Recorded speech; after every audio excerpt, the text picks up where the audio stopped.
अस्सलाम वालेकुम, मैं हूं नवीद सिद्दीकी।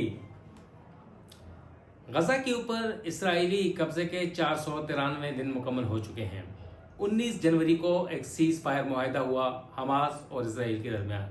और उसको अब तकरीबन 20 से 21 दिन गुजर चुके हैं। 6 वीक का ये सीज फायर मुआहदा था और आर्जी जंगबंदी मुआहदा था, और उसके ऊपर अभी से हिचकोले खाने शुरू कर दिए हैं सीज फायर मुआहदे ने, और चेमगोइयाँ शुरू हो गई हैं, हलचल शुरू हो गई है। और Israeli prime minister Benjamin Netanyahu हों या डोनाल्ड ट्रंप, सबके बयानात ने इस वक्त मिडल ईस्ट की सियासत में जहर घोल दिया है। और डोनाल्ड ट्रंप ने 20 जनवरी को ओहदे का हल्फ उठाया। सदारत का हल्फ उठाने के बाद उनके बयानात, तुंद तेज जो बयानात थे, उसने एक हलचल पैदा कर दी है, और इस वक्त एक टेंशन की सी सूरत हाल है, क्राइसिस है। और उन्होंने एक बयान दिया कि गजा के जो मकीन हैं 23 लाख, वो उर्दन और मिस्र में जाकर आबाद हो जाएं। जिसके बाद मिस्र, उर्दन, जर्मनी, फ्रांस, सऊदी अरब ममालिक, गल्फ कंट्रीज सब ने शदीद मुखालफत की और तनकीद का निशाना बनाया। जिसके बाद अब ये फैसला हुआ है कि इजिप्ट और जॉर्डन ने सर जोड़ लिए हैं। हालांकि दोनों इसराइल के और अमेरिका के करीब तरीन हिमायती और दोस्त हैं, और उन्होंने अब ये फैसला किया है कि आहनी हाथों से निपटा जाएगा इस फैसले को। और उन्होंने रिजेक्ट कर दिया है कि फ़लस्तीनी या गजा के जो मकीन हैं वो इजिप्ट में या उर्दन में कैसे क़याम कर सकते हैं, या हम उन्हें कैसे एक्सेप्ट कर सकते हैं। जिसके बाद अब जॉर्डन और इजिप्ट ने फैसला किया है कि अरब जो ममालिक हैं, अरब लीग है और इंटरनेशनल कम्युनिटी है, उनको मोबिलाइज किया जाए, और 27 फरवरी को एक अहम तरीन समिट बुला लिया है इजिप्ट ने और जॉर्डन ने, और उसमें तमाम गल्फ कंट्रीज़ को बुलाया जाएगा और दीगर ममालिक को, इंटरनेशनल कम्युनिटीज़ को, कि वहाँ पर इजरायली प्राइम मिनिस्टर के बयानात, साथ ही साथ अमेरिकन प्रेसिडेंट के बयानात के उनकी उसके ऊपर गौर ख़ौस किया जाएगा, क्योंकि ये सीरियस थ्रेट हैं और काफ़ी क्राइसिस पैदा हो गया है। अमेरिकन प्रेसिडेंट कहते क्या हैं? अमेरिकन प्रेसिडेंट का ये कहना है कि वो 41 किलोमीटर जो तवील जो पट्टी है और 21 किलोमीटर चौड़ी जो गजा की पट्टी है, वहाँ पर वो एक दुनिया का खूबसूरत तरीन कोस्टल रिजॉर्ट बनाएंगे, क्योंकि वहाँ की जो लाखों कमर्शियल और रेजिडेंशियल बिल्डिंग्स हैं वो तबाह हो चुकी हैं इजरायली फोर्सेस के हमलों की वजह से, और अब उसे बिल्कुल फ्लैट करके वहाँ पर खूबसूरत रिजॉर्ट बनाया जाएगा, और गज़न्स को यानी गज़ा के शहरियों को वहाँ से निकाल दिया जाएगा। और उसके ऊपर काफ़ी एक तनकीद शुरू हो गई है बहुत ज़्यादा, न सिर्फ अमेरिका के अंदर से, बल्कि यूरोप हो, अरब कंट्रीज़ हो, गल्फ रीजन हो, या दीगर ममालिक हो, पाकिस्तान समेत सब ने शदीद तनकीद की है। इसके अलावा और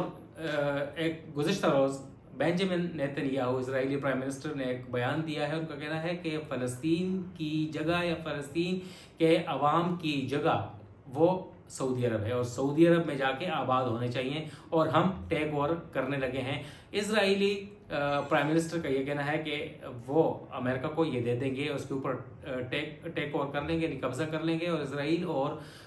उनका अमेरिका का गठजोड़ है, और उनका अब ये कहना है कि वो आने वाले दिनों में यहाँ से फ़लस्तीनियों को निकाल देंगे। जिसके बाद सऊदी अरब, यूएई, पाकिस्तान, जॉर्डन, इजिप्ट, तमाम ममालिक ने, यूरोप, जर्मन के जो ओलफ शोल्स हैं, उन्होंने भी शदीद तनकीद का निशाना बनाया है। तो लिहाजा इस वक्त पूरी दुनिया ऐसा लग रहा है कि अमेरिकन और इजरायली जो फैसले हैं उनके खिलाफ हो गए हैं। सीज़ फायर की अगर हम बात करें कि सीज़ फायर 19 जनवरी को हुआ और उसको 21 रोज़ हो चुके हैं, और मगर उसके बावजूद भी अब ये जो मुआहिदा है वो हिचकोले खा रहा है। और क्यों हिचकोले खा रहा है? क्योंकि इस वक्त जो इजरायली प्राइम मिनिस्टर के बयानात हैं और American president Donald J Trump के जो बयानात हैं वो जहर घोलते नज़र आ रहे हैं, और ऐसा लग रहा है कि ये 3 स्टेजेस के ऊपर मुश्तमिल था सीज़ फायर का मुआहिदा, और 6 वीक का था। और पहले स्टेज में अब ये हुआ है कि कुछ हॉस्टेजेस और तकरीबन 1000 से ज़ायद जो कैदी हैं फ़लस्तीनी इजरायली जेलों में कैद, उन्हें रिहा किया गया है। और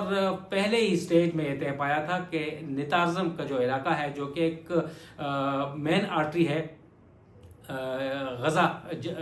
کی جانب جانے والے راستوں کا ایک چوک سمجھا جاتا ہے، وہاں سے اسرائیلی فورسز جو ہیں ودرا کر گئی ہیں، اور اب صورتحال یہ تھی کہ اسٹیج 2 کے لیے یعنی دوسرے مرحلے کے لیے مذاکرات ہونے ہیں دوحہ میں، اور گزشتہ ہفتے یعنی جو ایک ہفتہ پچھلا گزرا ہے، اس میں اسرائیلی ایک اعلیٰ سطح وفد جانا تھا دوحہ، مگر وہ نہیں بھجوایا جا سکا، اور اس کا مطلب یہ ہے کہ اب قطر نے وارن کیا ہے اسرائیل کو کہ وہ سیز فائر معاہدے سے پیچھے نہ ہٹے، اور اسے کہا ہے کہ اپنا ایک وفد بھجوائے۔ لہٰذا اسرائیل نے فیصلہ تو مانا ہے کہ وفد بھجوایا جائے گا دوحہ اسٹیج 2 کے لیے مذاکرات کے لیے، مگر اس میں ایشو یہ ہے کہ وہ وفد بہت بے اختیار ہوگا، اور ایسا لگتا ہے کہ باتوں میں گھما پھرا کے پورا کیا جائے گا، اور یہ سیز فائر معاہدہ جو ہے 20-25 روز میں ہی دم توڑ جائے گا، اور اس کی وجہ سے بہت بڑا بھونچال آ جائے گا۔ اور حماس کا یہ کہنا ہے کہ اگر اسرائیل سیریس نہ ہوا تو وہ اسٹیج 1 پر ہی یہ سیز فائر معاہدہ از خود یونیلیٹرلی یک طرفہ طور پر ختم کر دیں گے، اور اس سے بہت بڑا مسئلہ پیدا ہو جائے گا۔ لہٰذا قطر کا یہ کہنا ہے کہ وہ اب انتظار کر رہا ہے کہ وہ آئیں، اور اسٹیج 2 کیا ہوگا؟ اسٹیج 2 یہ ہوگا کہ وہاں پر جو ہاسٹیجز ہوں گے ریمیننگ، وہ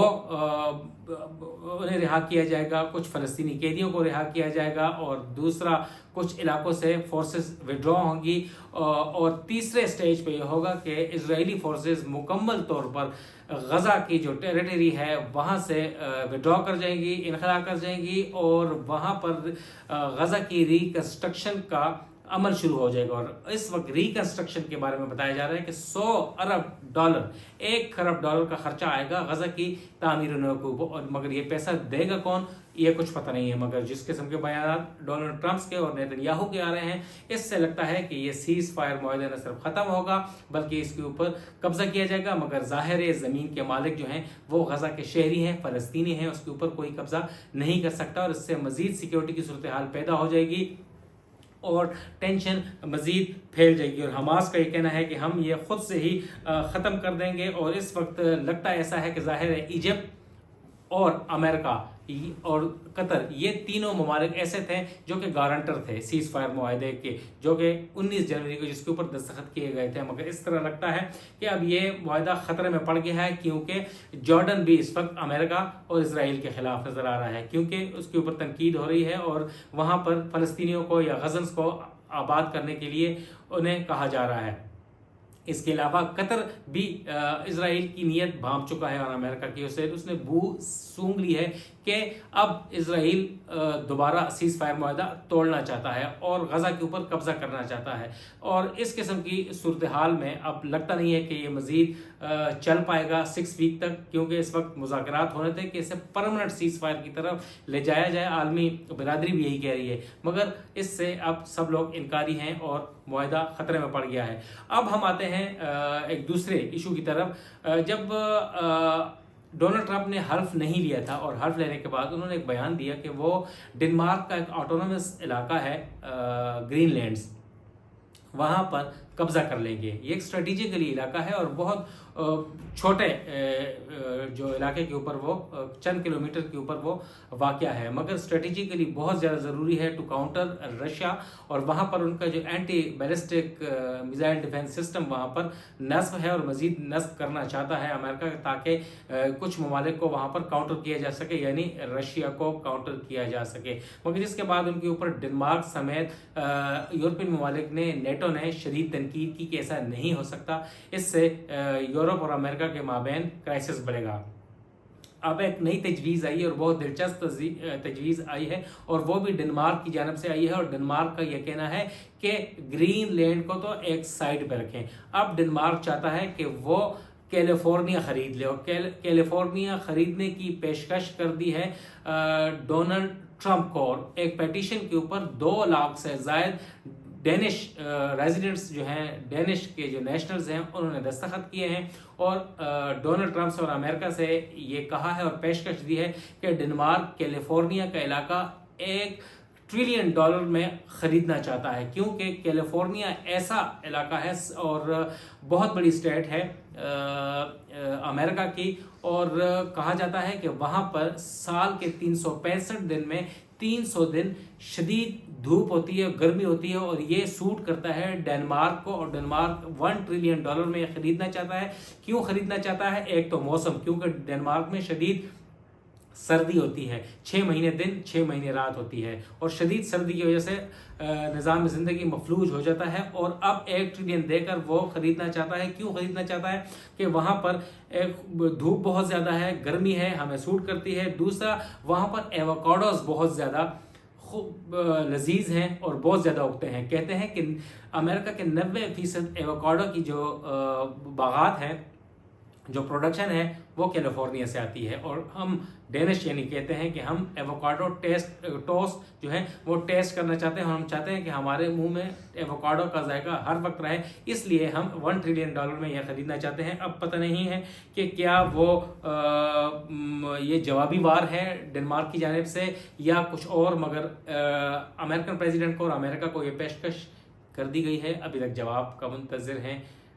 मज़ीद इस हवाले से आपको आगाह करते रहेंगे। डेवलपमेंट से इजाज़त दें। अस्सलाम।